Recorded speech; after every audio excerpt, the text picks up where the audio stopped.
Hey money nerds, trying to do everything with your financial goals all at the same time can feel productive, but it's actually slowing you down and it's draining your motivation, and more importantly, it's keeping you stuck.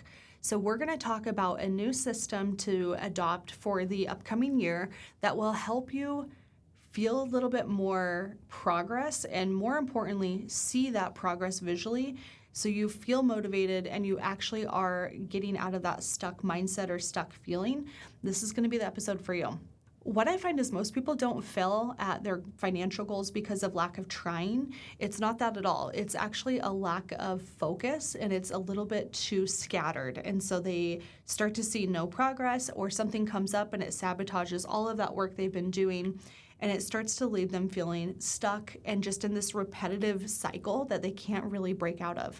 I don't want that for you. And I know that the reason why this happens for so many people is because of too many priorities all at one time. I've came across some people, and when I ask about their financial goals, they say, I'm saving for a really cool trip, a house down payment, and even my emergency fund. And they say that almost like a badge of honor because it's like checking the boxes of all like the responsible money things to do. And those are all notable and amazing to work towards, but that often results in slow progress, constant guilt, and never feeling done. So I want to introduce a different concept that I think is going to be very familiar to you, but we're going to apply this in a different way. This is the Goal Snowball. Now this comes from Debt Snowball, which is a very common strategy for paying off debt. The way it works is that when you are going through the Debt Snowball, you have all of your debts listed out from smallest balance to highest balance, and you're putting every extra penny you have directly towards that smallest balance debt. And when that's paid off, everything else is on minimum payments. When that's paid off, you roll all that money over to the next step and you focus on only that one. And you repeat that until you're completely done with all of your debts. And this is a good strategy. It works really well because it keys into psychology, it keys into motivation, and it really helps us simplify and focus. And that's why it's so powerful. I used to believe very much that you would just list out all of your financial goals and work towards all of them at the same time. But I never believed that with debt. So I started to have this pause and ask myself, why do I believe that for debt when I believe there's so much power in focus and simplicity, but not with goals?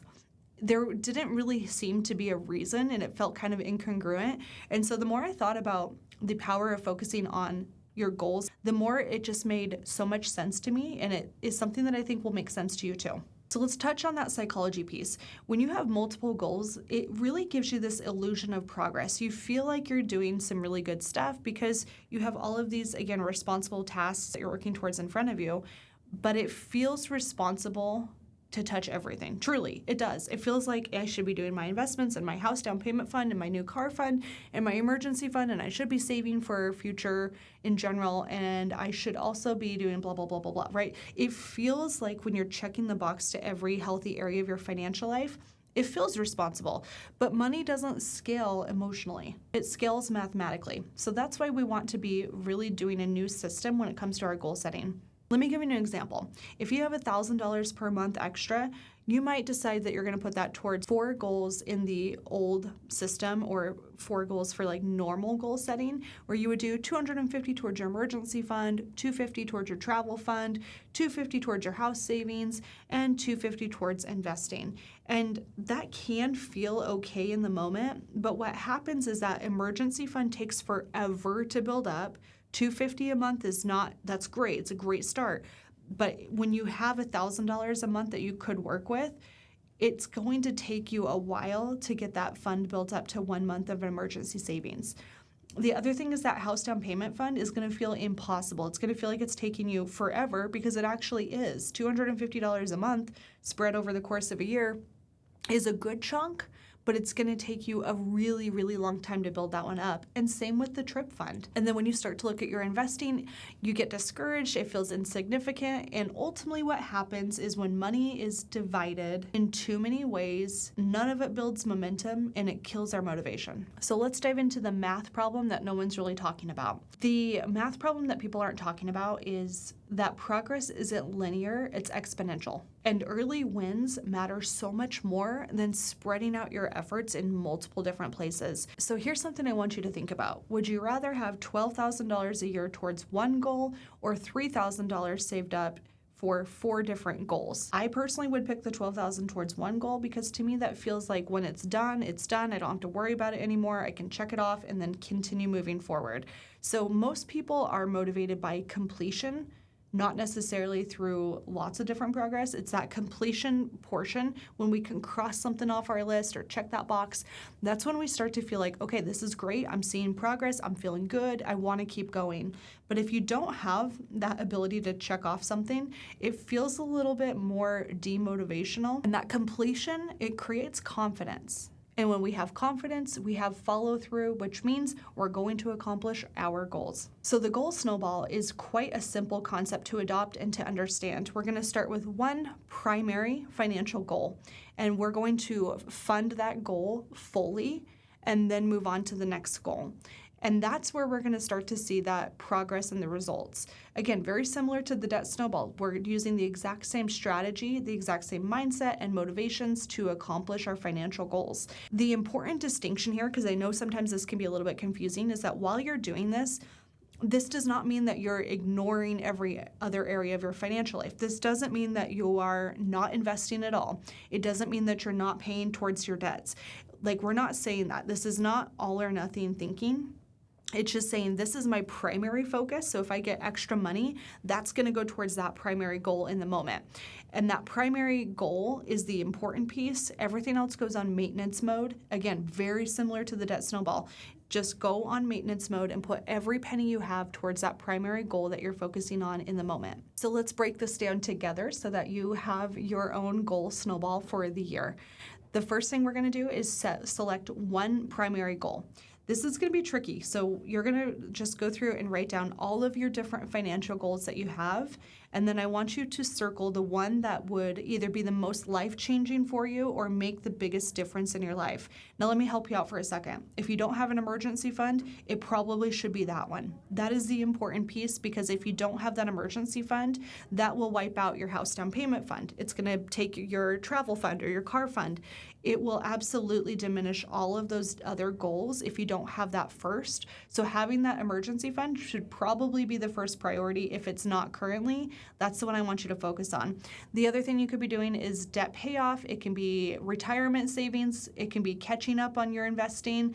There's lots of different things that you can be focusing on. But the questions to ask yourself during this time is, what goal reduces the most stress and which goal unlocks the next season of life? And then step 2, when you have identified your primary goal, all the extra money that you receive is going to go towards that goal. Now, this is stuff like bonuses, if you get a raise, if you get a tax refund, if you get birthday money, if you get side hustle income, whatever that might be, any of that money is going to go directly towards that one specific primary goal. Pretty simple, right? And again, we're keeping everything else on autopilot during this time. We're going to do the minimum investing to get the full match for your 401k. We're going to do a small sinking fund for fun for the meantime so that you still can enjoy your money. And then we're also going to be paying the minimum payments on all required debt. Okay, we're not going to be skipping that stuff. But again, our primary focus is this emergency fund or whatever you identified as your primary goal in step 1. Step 3, when you have that and you have the plan in place and you're putting all that extra money, step 3 is actually finishing the goal. This is the magic. You get to celebrate it, you get to acknowledge the progress, and then you get to give yourself that pat on the back and say, cool, I did this. Let's move on to the next primary goal. And that's step 4. We're going to roll that money forward. So let's see a real life example of how this could actually look. Let's say you have $1,200 a month that you can put towards your goals. That's the Goal Snowball in a nutshell. It's really not a complicated system, but it really embraces that power of focus. And in this season, you're really prioritizing your emergency fund because you don't have that and you know that you're vulnerable and at risk and you don't like that feeling. So that $1,200 a month can go directly towards your emergency fund, which is in a high yield savings account separate from your checking account. When you have that, let's say the goal for you is $15,000. That's how much it costs for you and your family to survive for 1 month. Then that is going to take us 12 months about 12 months to get to that goal. And when that primary goal is accomplished, so all of this year is focused on get my emergency fund to 1 month of living expenses. When that's accomplished, we're going to roll over to the next goal, which might be investing. So if this person is interested in investing, we're going to have that same $1,200 plus the match, which is exciting. We're going to have that same $1,200 go directly towards maybe maxing out your Roth IRA. And then that's going to be maxed out in just under a year. When that's done, now we can focus on season 3, which is now the house fund. And that's where the snowball feels powerful. Progress is visible and we are feeling more motivated and we're seeing our money work towards our goals. So why did this feel so different? It's because you didn't get richer, but you had more of a focus. When you have that focus and you're not splitting between multiple different things, you just see better results. And because I want this episode to be really helpful, I want to address some maybe common objectives that you might be having or you might be thinking as well. So the first thing that you might be asking yourself is, shouldn't I diversify? And I do believe in the power of diversification when it comes to your investing. I don't believe in diversification when it comes to your focus or your energy. That's where laser focus and one priority at a time will move the needle so much faster and more quickly. And this isn't just in your finances. This is true for business. This is true for your personal life. When you're prioritizing one thing at a time, you will see results because there's no other distractions. And you can start to really give that one specific goal everything you have. Another objective is, what if something happens during this time financially? This is a good one, but remember, we're really focusing on your emergency fund as your primary objective first, so that when stuff does come up, you have the money to cover that and it's not going to derail your other goals. That's why we have that emergency fund. It's a cover your butt fund. Another common objective or feeling might be that you are missing out. I don't want to miss out. I want to feel like I can say yes to things. And the important piece here is that you're not really missing out. You're just sequencing what comes first in your life. You're not missing out. You're still going to accomplish all of these goals. You're just going to have a more sure path that you will accomplish these instead of just doing a little bit towards them and giving up and being in the same situation next year. Another common objective is that this might feel a little bit slow, and I hear you, I do. It might feel slow in the beginning, but it's going to be fast over the short to medium term when you're looking at the results that you accomplish in a really fairly short period of time. Like truly, anything less than 5 years feels like forever, but it really is still a short period of time in the grand scheme. You're going to accomplish so much more. So just trust the process, really hone in, focus, try it for a couple of years and see how it works for you. The last point I want to touch on is the emotional payoff of the Goal Snowball. And that is less guilt, a very clear direction. You know exactly what you're working towards. You're laser focused. It's easy to see that. You get visible wins. That momentum is going to carry you forward and you're going to stay more motivated throughout the entire process. So let's recap with your action steps. The challenge to you is to write down every single financial goal that you have and start to choose one singular primary financial goal that you can work towards for the upcoming year. The rest are going to be on pause intentionally and temporarily. We're going to revisit these, but we're just going to do one thing at a time and we're going to simplify this whole thing and be a little bit more intentional. Finally, I just want to remind you that much like budgeting, money moves best when it has one job at a time. You can do this, and the same thing is true for your financial goals. I promise you're going to accomplish so much more than you thought was possible when you pare down and you have a really solid financial focus for the upcoming year.